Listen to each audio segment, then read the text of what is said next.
It won't be long now before you too can enjoy a view like this.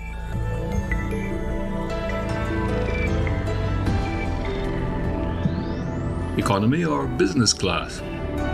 There will be a variety of choices of carrier and cabin. The view will be spectacular.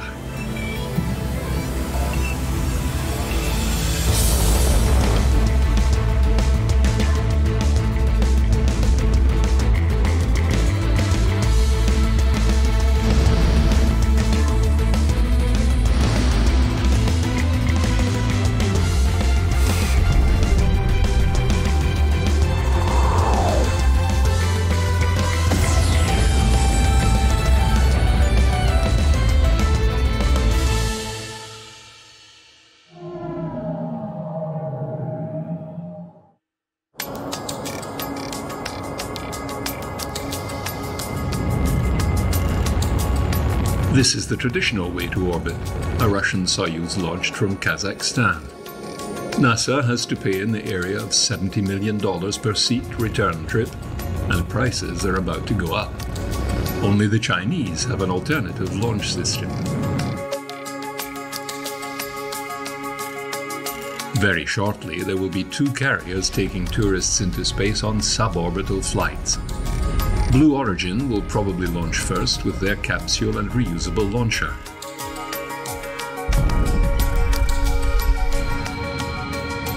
Next will be Virgin Galactic and their suborbital space plane, launched from beneath a carrier aircraft and landing like one too, although to what altitude is still not known.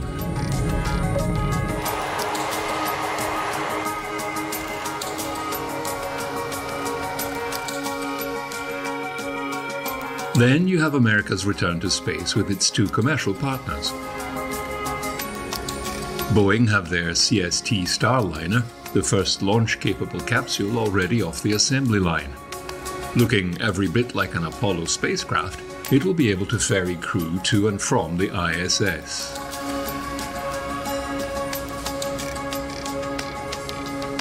An unmanned test launch to the space station is imminent, and the crew has been picked to undertake the first few missions.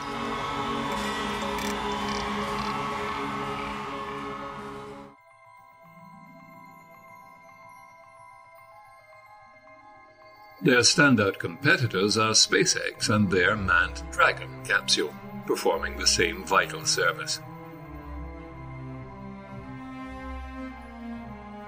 They are hedging their bets in the tourist sector as well, with their BFR concept naming their first paying customer.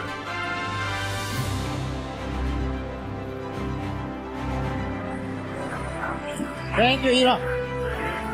Thank you, everyone. Yeah. I am from Japan. My name is Yusaku Maezawa. You can call me MZ, please.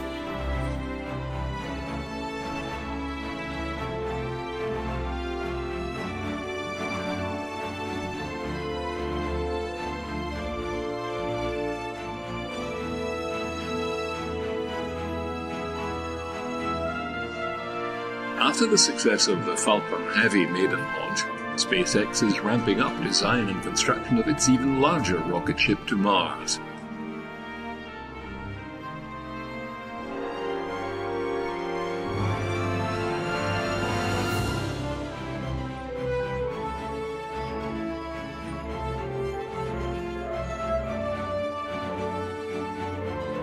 However, the 2 other commercial entities aren't resting on their launchers either. Jeff Bezos' Blue Origin has developed its BE-4 engine to power an orbital delivery system, and they have the US Air Force on board.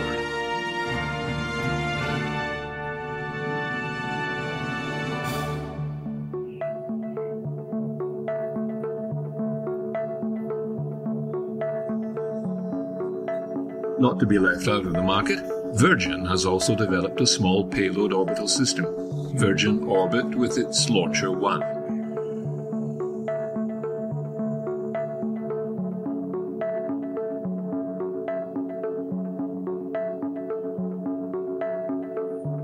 Flown to 35,000 feet, slung beneath Cosmic Girl, a Virgin 747, the two-stage rocket can lift up to 500 kilograms into orbit at an inclination up to 120 degrees.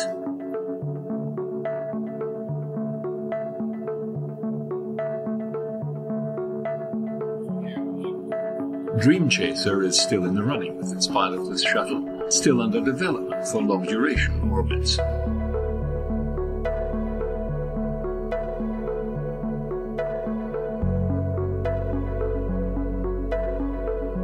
The late Microsoft founder Paul Allen's company Stratolaunch has unveiled the largest aircraft in the world, a scaled-up airborne launch platform with multiple payloads from the existing Pegasus rocket to a medium and heavy launch vehicle and a reusable spaceplane in the future.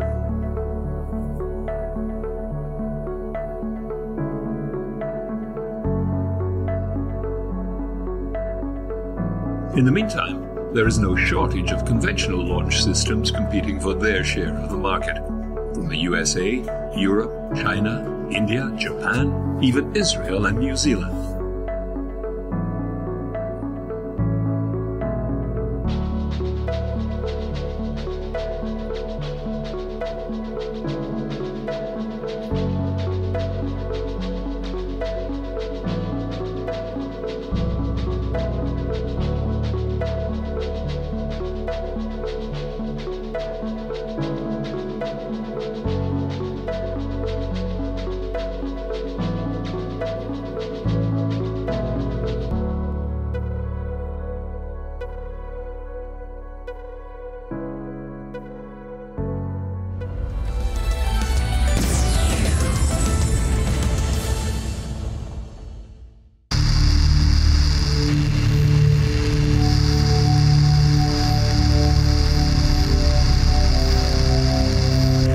The key to any launch system is, of course, the engine.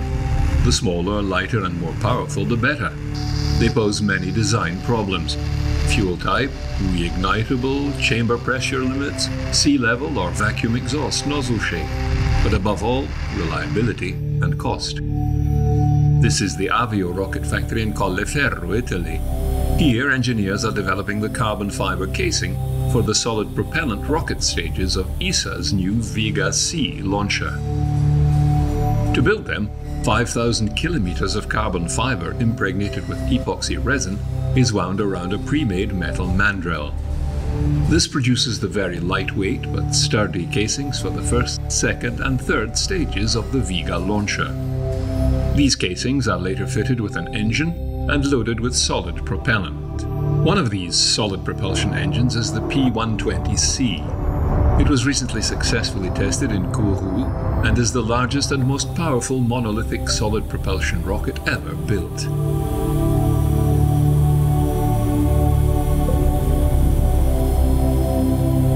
With this new rocket, ESA hopes to respond to launcher market demands. The agency is also looking for value for money. This new engine is designed with the latest immersive technology and leading-edge materials and processes.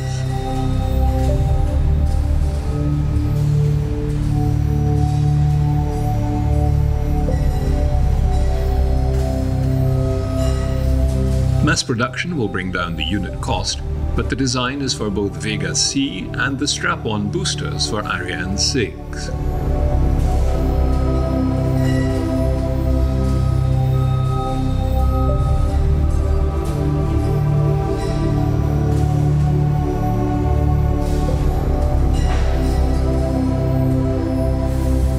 So certainly in the launcher sector, the competition is growing worldwide.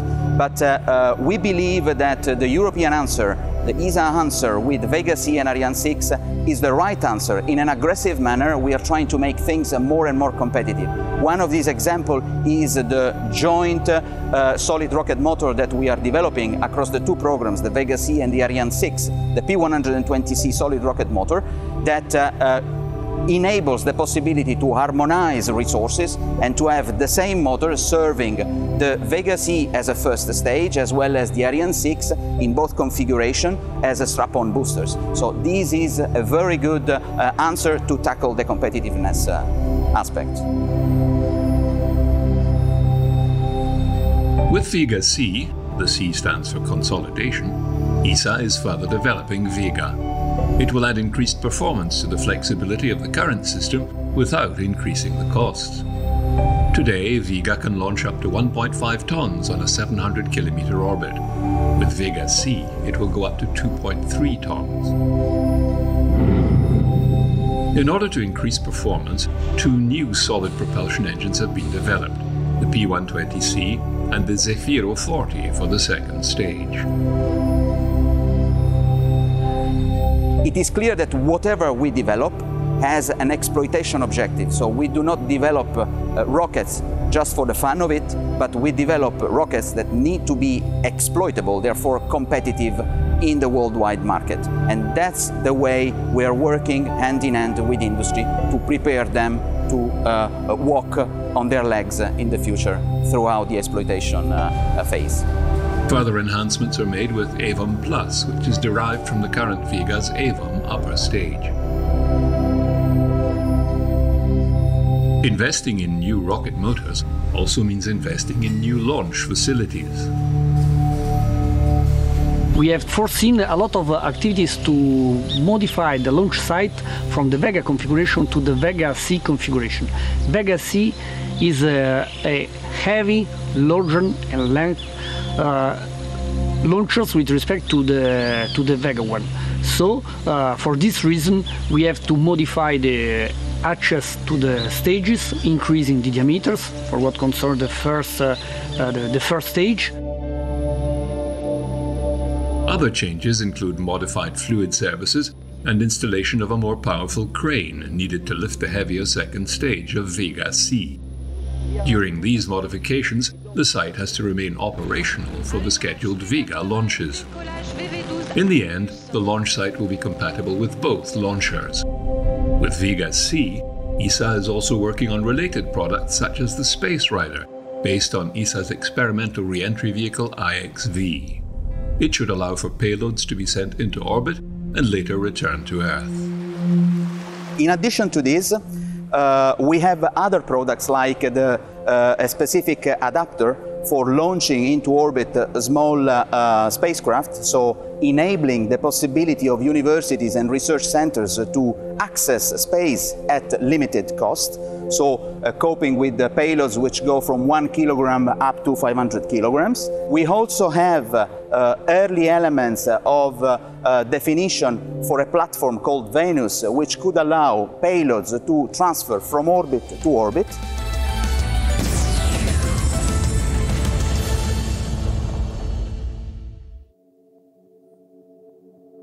One unit which has been around for years and is still the Ferrari of rocket motors is the Space Shuttle main engine.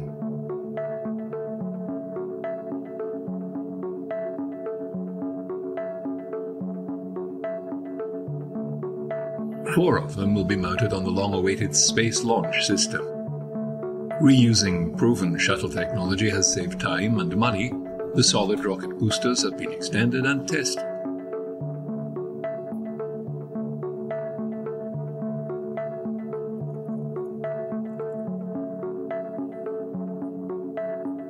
The Aerojet Rocketdyne RS-25 motors continue to roll off the assembly line.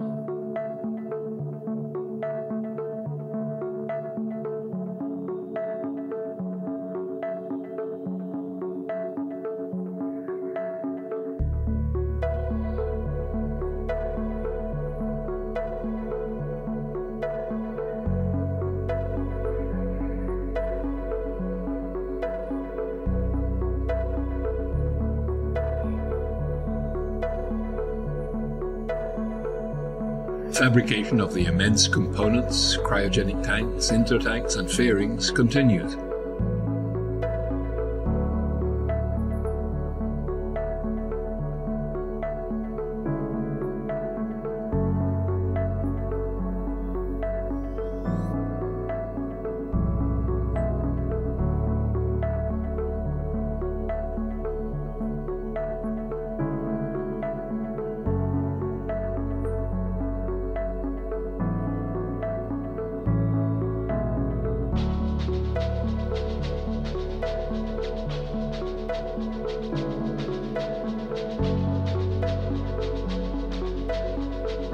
The Orion capsule has flown once. The second flight-ready capsule is being prepared for the grand show.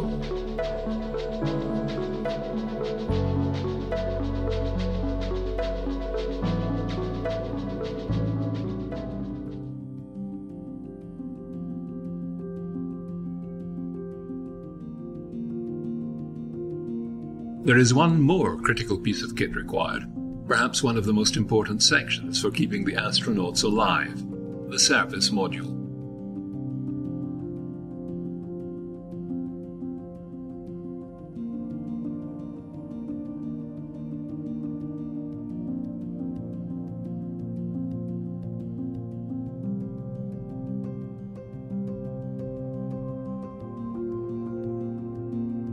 At Airbus in Europe, they have delivered the first flight-ready unit for the launch.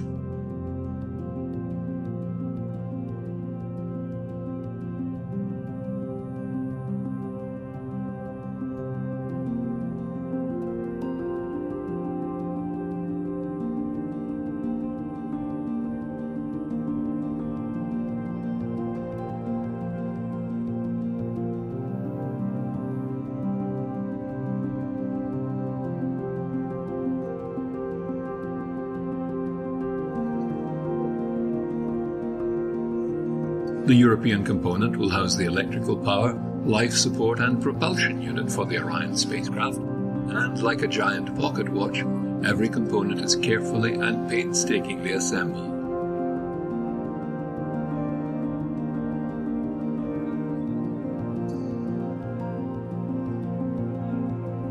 The European Service Module is part of an entire spacecraft built by an American company, Lockheed Martin, under the contract of NASA, and we are part of that. And of that spacecraft, NASA, Lockheed Martin is building. We are providing the European Service Module. We are providing the powerhouse of that entire spacecraft. That means we are providing the propulsion system, so the thrust to get into the dedicated orbit we would like to fly with the spacecraft. We are providing the air condition, I'm saying. That's the thermal control system of the entire spacecraft. We take care of the heat, which has been generated in the capsule, which has been generated out of several electronic components in the European Service Module as well. And we are making sure that that heat gets radiated into the outside spacecraft. On top of this, we are generating power.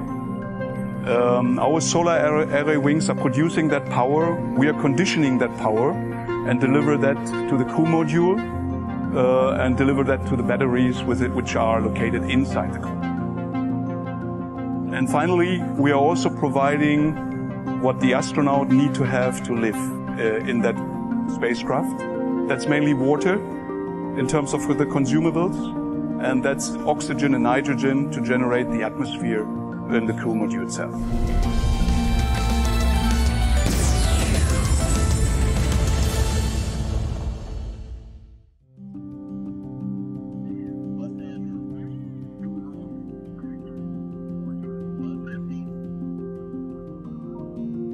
On the power side, we are proud that we have installed hardware which has already been flown several years ago on a shuttle. So the big engine we are flying here, the OMS-E, was a challenge for us to bring that into the vehicle. This is not new technology in that sense, but the integration itself, that was really for us a challenge that was new.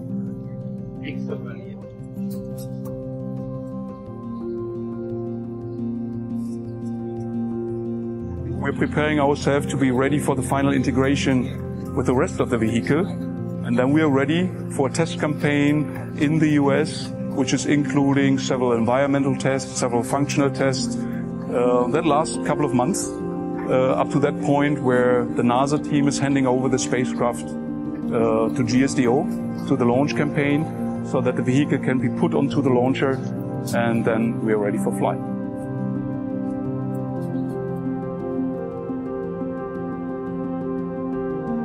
The first engine is the big engine, which is coming from the space shuttle. With this big engine, we perform the big transition maneuver to go to the moon or to go back to the Earth.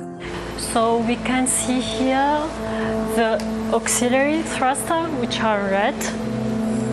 We have 8 of them coming from Aerojet. Here we have the OMSE, so the main engine, but without the nozzle, which will be integrated in one of the latest integration steps.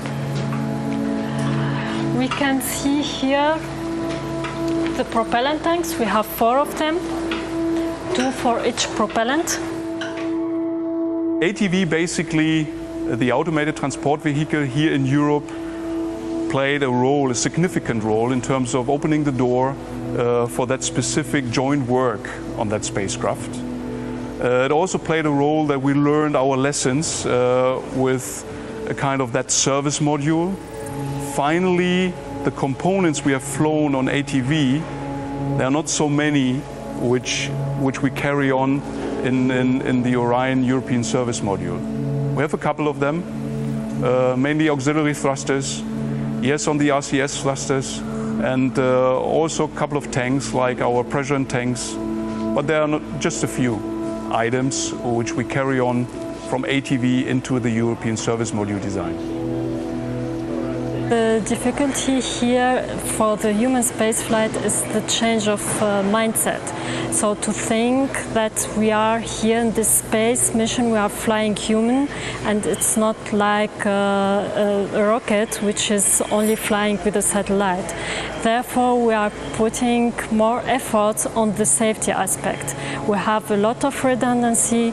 Each change we introduce, the smallest change we introduce in our system has to go through the safety boards, our safety boards, ESA safety board, and then the program safety board, to be sure that we can bring the crew back home safe.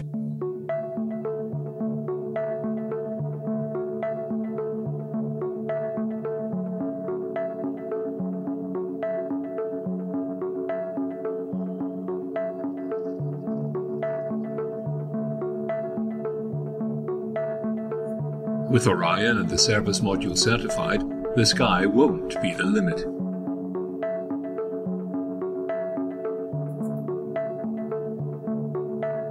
We will see ships refueling in orbit, a gateway station with a return to the Moon, then on to Mars and beyond.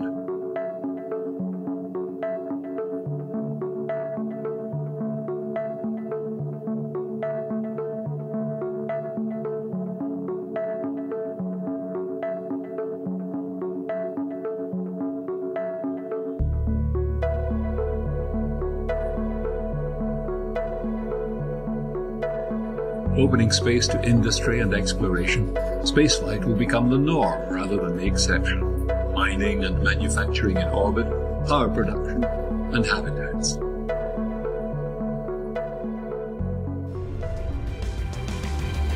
One day, it might be as easy as driving to work in that red convertible of yours.